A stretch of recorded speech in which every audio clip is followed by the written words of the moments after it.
Tahun 2022. Ya, apa yang tidak pernah kita pikirkan, yang tidak pernah kita lihat, biar itu yang akan kita lihat di tahun ini, ya.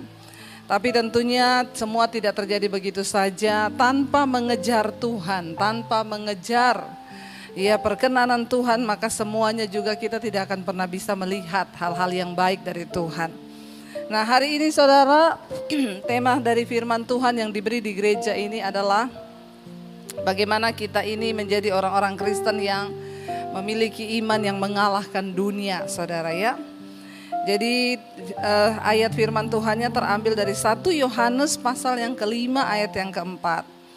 Kenapa saudara? Karena kita tahu ya semakin tahun, semakin hari, semakin bertambah ya usia bumi ini kata Alkitab, maka di hari-hari akhir zaman itu masa akan semakin sukar dan semua yang ada di dunia ini adalah hal-hal yang jahat dan akan bertambah jahat.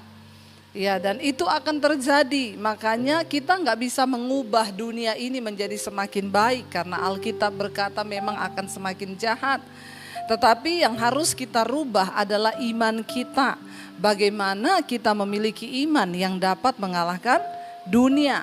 Ya, kita nggak bisa mengubah keadaan di sekeliling kita, tetapi kita bisa mengubah dari dalam diri bagaimana cara kita berespon terhadap semua keadaan. Iya, 1 Yohanes pasal yang keempat ayat yang kelima, kita baca sama-sama ayat yang keempat.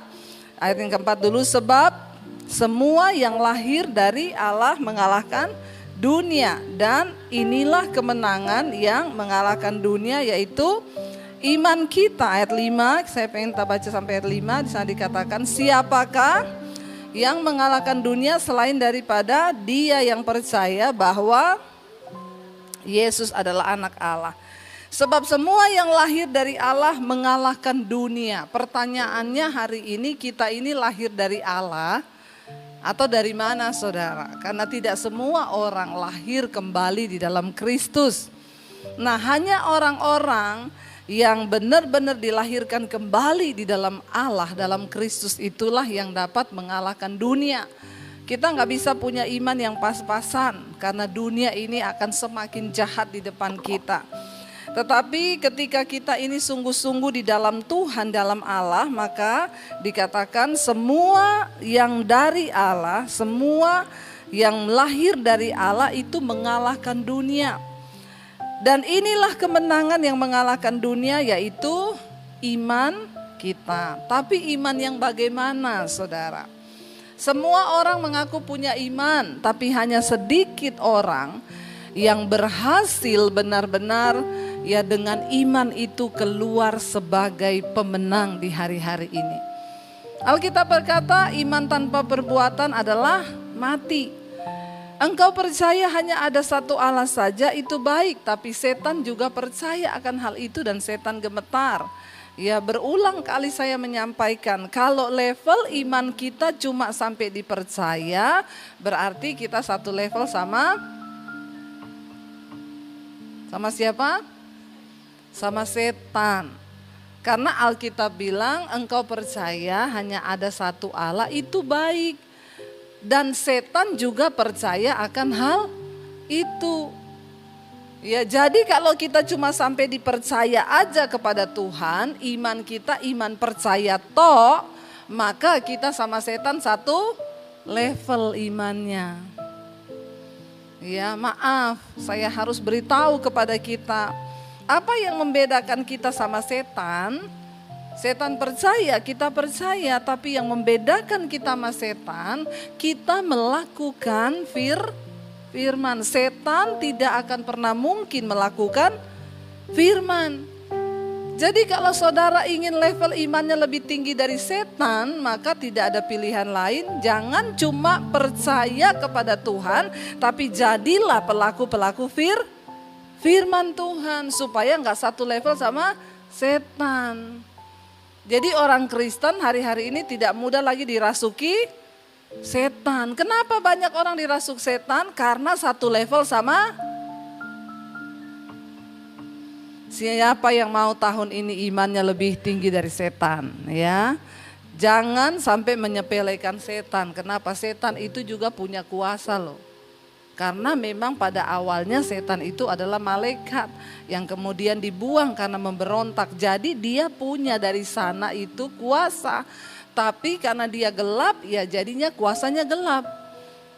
Nah kalau kita cuma percaya sama Tuhan, enggak melakukan firman, maka kita tanpa kuasa. Bagaimana iman kita menjadi iman yang berkuasa mengalahkan dunia ini? Ya kita harus jadi pelaku firman. Supaya kita bisa menantang setan, bahkan mengalahkan setan, kata firman Tuhan. Karena firman Tuhan itu memiliki kuasa yang luar biasa. Jangan cuma jadi pendengar, tapi jadi pelaku firman. Ayat ini berkata saudara, sebab semua yang lahir dari Allah akan mengalahkan dunia. Kenapa dunia harus dikalahkan? Pertanyaannya. Kenapa sih Bu kita ini tinggal di dunia, kita mau kalahkan dunia ngapain? Ya kita tahu bersama semua yang ada di dalam dunia ini adalah kegelapan, adalah kejahatan. Jadi saya mau cerita, pertama kali ketika Lucifer memberontak dari sorga, dia malaikat pemimpin pujian. Alkitab berkata akhirnya Lucifer dibuang kemana saudara? Ya, dilempar kemana sama Tuhan ketika dia berbuat dosa, dibuang ke bumi. Waktu itu bumi masih kosong.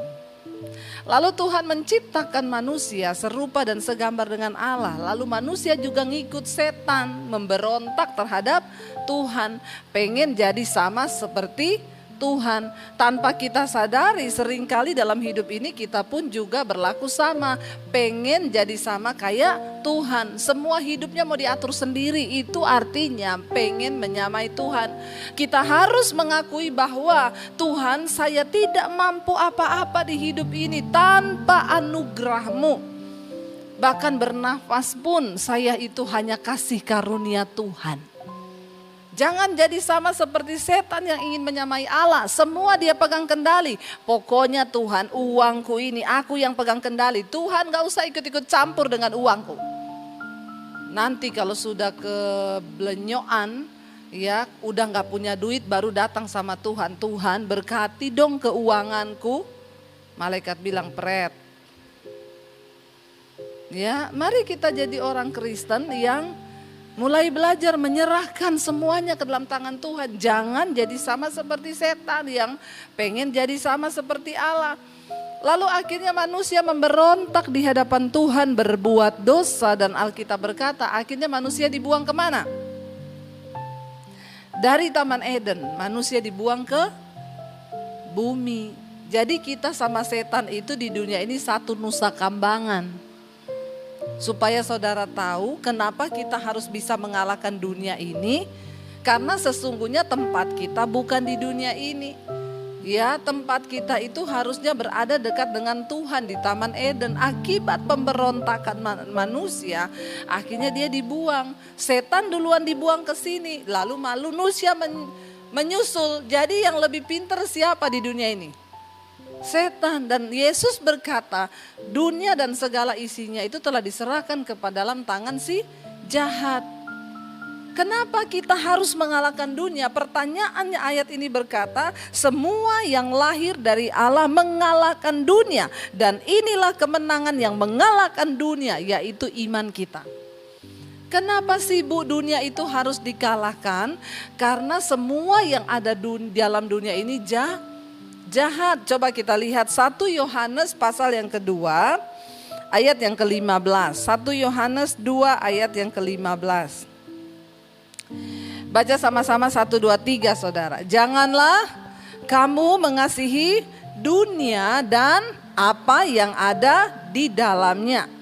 Jikalau orang mengasihi dunia, maka kasih akan Bapa tidak ada di dalam orang itu. Ngeri gak saudara?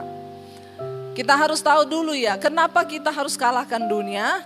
Karena Alkitab berkata kalau kamu tidak mengalahkan dunia, kamu mengasihi dunia, maka sudah pasti kasih akan Bapa tidak ada di dalam diri kita. Dunia selalu bertentangan dengan Tuhan. Kenapa kita harus mengalahkan dunia ini? Janganlah kamu mengasihi dunia dan apa yang ada di dalamnya. Karena dunia ini jahat dan di dalamnya itu semua adalah yang jahat.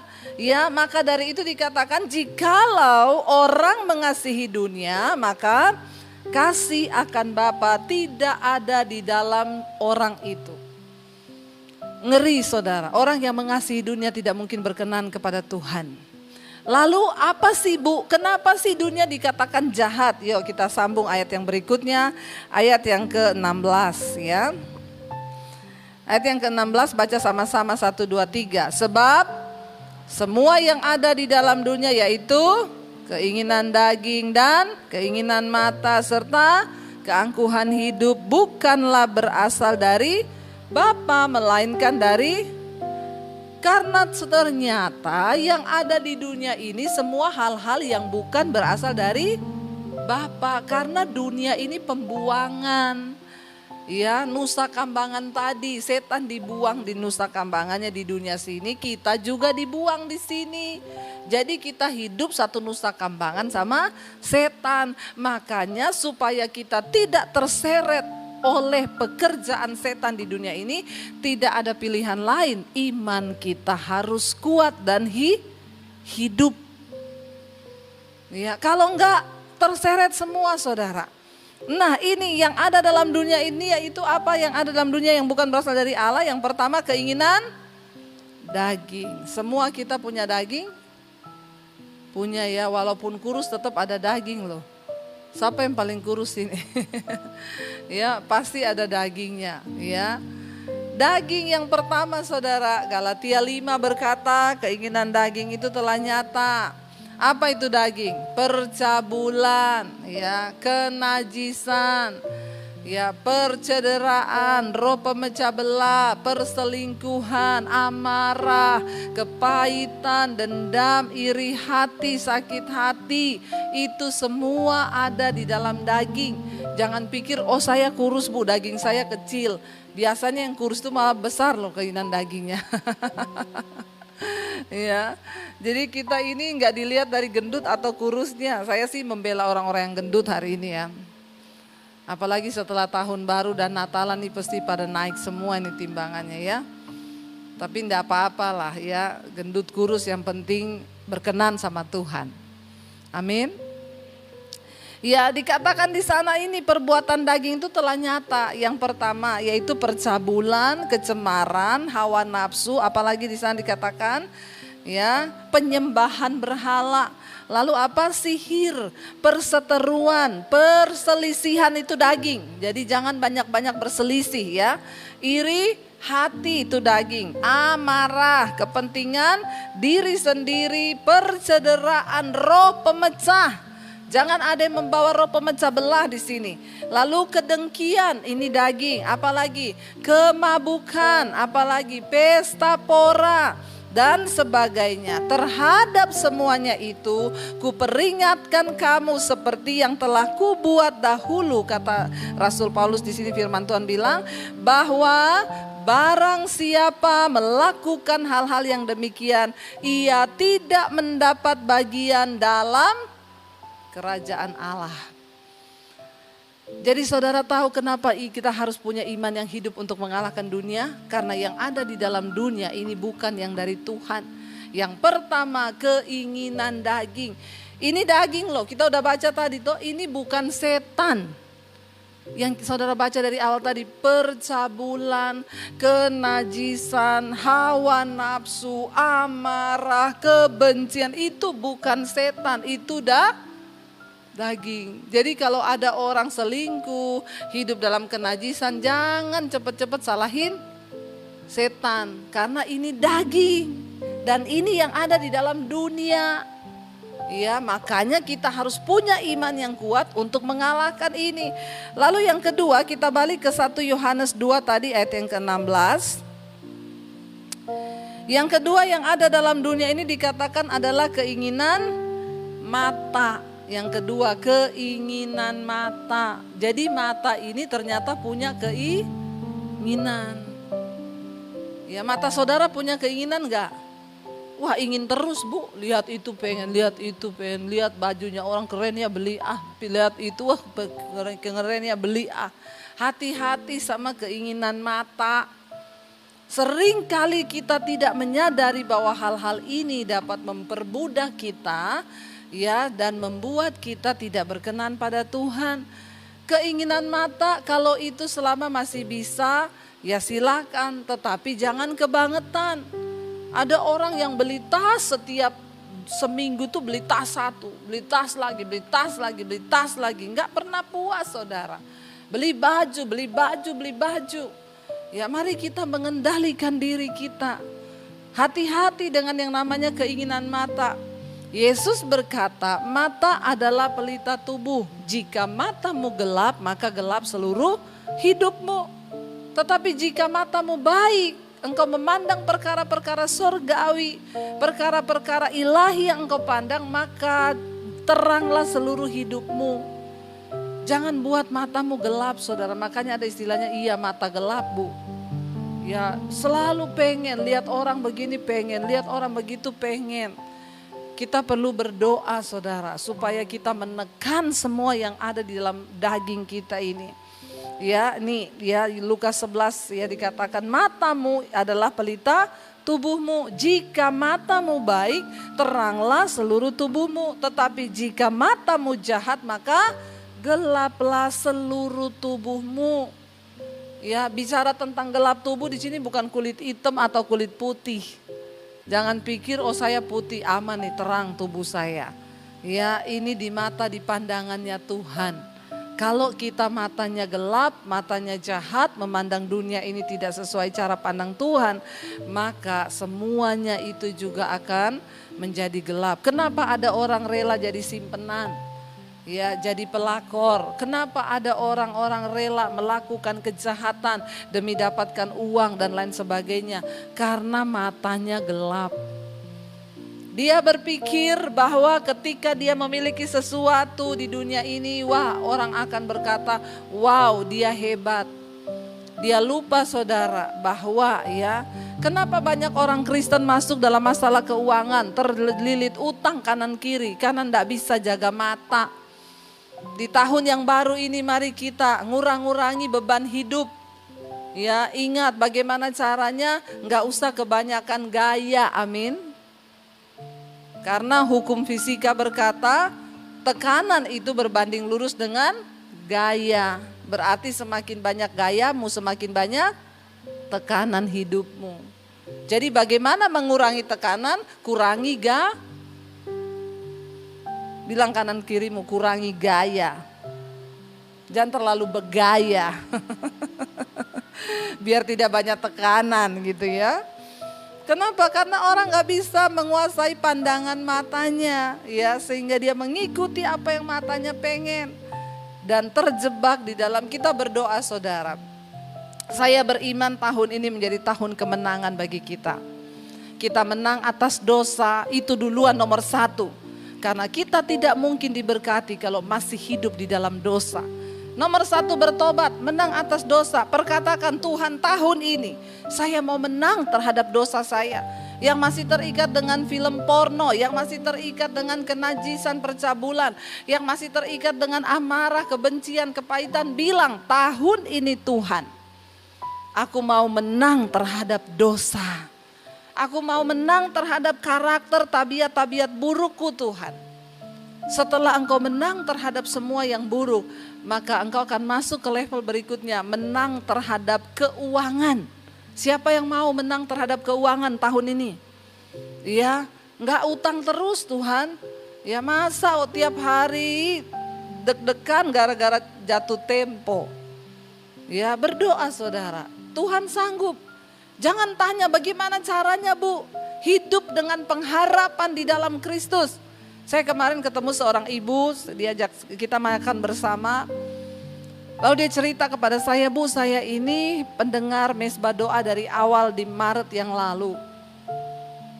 Ketika pandemi dimulai Bu, saya itu bertubi-tubi berat ya, karena dia di bidang properti, anaknya juga bergerak di bidang properti, semuanya mogok, bukan cuma nggak ada pemasukan Bu, terlilit hutang. Anak-anak saya utang banyak Bu, sampai dia bilang saya berdoa kepada Tuhan, Tuhan ambil nyawa saya pengen mati aja supaya selesai semua urusan. Lalu tiba-tiba dia bilang, dia mendengar satu suara yang bilang, kok egois banget, pengen mati, lari dari masalah. Terus anak-anakmu bagaimana mereka menjalani hidup dengan lilitan hutang?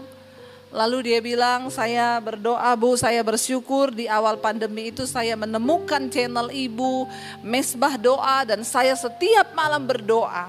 Saya berharap lalu iman saya bangkit Bu, saya berdoa, tiba-tiba bos saya yang lama nelpon saya, dia bilang, kamu pandemi gini ngapain, gak kerja? Iya gak kerja bos, udah ikut saya lagi jualan. Dia cuma berpikir jualan di tengah badai masa pandemi begini, mana ada yang mau laku. Tetapi dia melangkah dengan iman, dia percaya bahwa itu Tuhan yang kirim. Lalu dia lakukan saudara apa yang di depannya dipercayakan sama bosnya untuk jualan lagi. Dia bilang, Ibu Debbie, kita punya Tuhan yang terlalu hebat dan dahsyat. Dari seorang yang tadinya sudah pengen mati, Ibu tahu Bu, penjualan saya omset di tengah masa pandemi 1 bulan berapa? Ratusan miliar. Bukan ratusan juta, ratusan miliar Bu. Dan saya belum pernah menjual dengan omset yang segede itu dulu ketika belum pandemi, enggak pernah. Tetapi justru di tengah pandemi Tuhan menyatakan kebesarannya. Saudara, engkau percaya enggak engkau punya Tuhan yang hidup? Keadaan di sekelilingmu bisa berubah, tetapi Tuhan kita enggak berubah. Karena itu berkat kita tidak ditentukan oleh keadaan di hidup kita. Sebab kita punya Tuhan yang tidak dibatasi oleh ruang dan waktu. Dia Tuhan yang sanggup bekerja selama ada iman. Selama ada sesuatu yang dapat Tuhan perhitungkan di dalam hidupmu sebagai sebuah kebenaran. Selalu ada jalan yang akan Tuhan bukakan. Saya bilang, wow Bu, iya Bu Debbie, saya tercengang. Apa yang Tuhan buat? Saya belum pernah jualan sebelum pandemi itu dengan omset yang ratusan miliar di tiap bulan. Tapi Tuhan nyatakan itu justru di tengah-tengah masa pandemi. Karena itu semua dia bilang, saya hanya mau ngomong itu cuma karena Tuhan. Dan dia berkata, terima kasih Bu, terima kasih karena Mesbah Doa menjadi kekuatan bagi saya di tengah-tengah masa pandemi. Saudara, ya kita harus percaya. Mari kita memandang kepada Tuhan, melihat semua yang Tuhan buat di depan kita itu baik adanya. Hiduplah dengan pengharapan. Jangan biarkan matamu menguasai engkau sehingga engkau melihat hal-hal yang tidak benar. Lihatlah kepada Tuhan. Lalu yang ketiga tadi sana dikatakan apa yang ada di dalam dunia ini. Yang ketiga adalah keangkuhan hidup, yaitu kesombongan. Ya. Sebab yang ada dalam dunia ini dikatakan tadi 1 Yohanes 2 ayat 16 ya. Keinginan mata serta keangkuhan hidup bukanlah berasal dari Bapa melainkan dari dunia. Ya hidup itu ndak usah sombong-sombong, biasa aja, amin. Orang-orang itu kalau ketemu saya selalu ngomongnya gini, Bu Debbie itu rendah hati ya. Saya tanya gini, kamu tuh nilai saya rendah hati itu dari mana? Ya enggak, pokoknya ibu tuh rendah hati. Lah emang apa yang harus kita sombongkan? Kita ini napas aja pinjem dari Tuhan, amin. Napas aja kita nih pinjem dari Tuhan. Ya kemarin teman saya datang ke rumah saya, saudara, ada ucapan syukur. Dia lihat saya ngepel rumah, saya ngepel teras, saya cuci piring. Dia bilang, ya ampun sekelas Debbie Basir masih ngepel, masih nyuci piring. Saya bilang, emang kenapa? Ya inilah kita ya. Maksudnya ya emang kenapa? Saya bilang saya dari dulu begini, nggak ada yang berubah. Dia bilang iya ya nggak usah sombong-sombong ya Bu. Mau sombong apa yang mau disombongkan saudara? Yang ada dalam dunia dikatakan keangkuhan hidup, kesombongan. Orang yang sombong itu sama dengan orang yang menentang Tuhan dan hidupnya tidak mungkin diberkati. Mari kita berdoa hari-hari ini supaya kita buang semua keangkuhan hidup. Ya angkuh. Ya kaya sombong biasa, miskin sombong juga banyak. Jadi nggak kaya nggak miskin, semua orang punya bakat sombong. Tapi Alkitab berkata Tuhan menentang orang yang sombong, tetapi Dia meninggikan orang yang rendah hati. Mari kita minta pada Tuhan, tahun ini kita jalani dengan rendah hati. Supaya apa saudara? Ya, supaya kita bisa mengalahkan dunia ini. Jangan sampai kita terbawa dengan apa yang ada di dunia ini. Dan ayat 17 berkata di sini, ya kita lihat ayat 17. Kenapa kita harus mengalahkan dunia? Ayat 17 berkata, dan dunia ini sedang lenyap dengan keinginannya, tetapi orang yang melakukan kehendak Allah tetap hidup selama-lamanya. Kenapa kita harus kalahkan dunia? Karena semua yang dunia tidak berasal dari Allah, dan dunia ini sedang lenyap. Jadi kalau kita ikut-ikutan mencintai dunia, maka nasib kita juga sedang lenyap. Tetapi orang yang melakukan kehendak Allah itu akan tetap hidup sampai selama-lamanya di dalam kekekalan. Mari kita mau terus berkata, terima kasih Tuhan. Kami hanya mau mencari kehendak-Mu, memandang wajah-Mu tahun-tahun ini. Saya undang para imam musik maju ke depan, ya, agar kami semakin berkenan di hadapan Tuhan. Kami mau Tuhan untuk sungguh-sungguh menjadi pelaku-pelaku firman-Mu. Kami mau Tuhan tuh sungguh-sungguh mengejar perkenanan Tuhan agar hidup kami semakin hari semakin berkenan di hadapan Tuhan. Mari kita bangkit berdiri bersama saudara, sekali lagi kita naikkan pujian tadi, memandang wajah-Mu Tuhan, mengikuti segala kebaikan-Mu, memandang wajah-Mu, mengikuti kebaikan-Mu, mengejar hadir-Mu dalam hidupku. Bilang pada Tuhan, kami mau Tuhan membawa sembah kami, membawa sembahku, menyatakan kebesaran-Mu, mengejar hadir-Mu dalam hidup. Lebih lagi biar jemaat katakan di hadapan Tuhan, memandang. Ya, katakan ini kerinduan kami Tuhan. Biar tahun ini kami terus mencari wajah-Mu Tuhan, mengikuti kebaikan demi kebaikan Tuhan di dalam hidup kami. Ajar kami mengejar hadir-Mu Tuhan di dalam hidup kami. Yes Lord Jesus, kami bawa sembah kami Tuhan. Oh, menyatakan kebesaran-Mu, mengejar hadir-Mu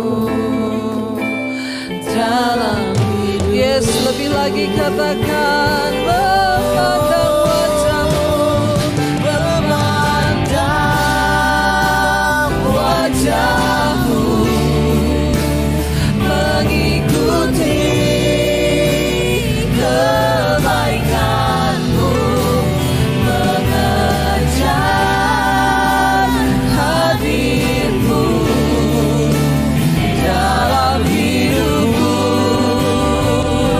Kami bawa sembah, bawa sembahku, menyatakan kebesaran-Mu, mengejar hadir-Mu dalam hidupku.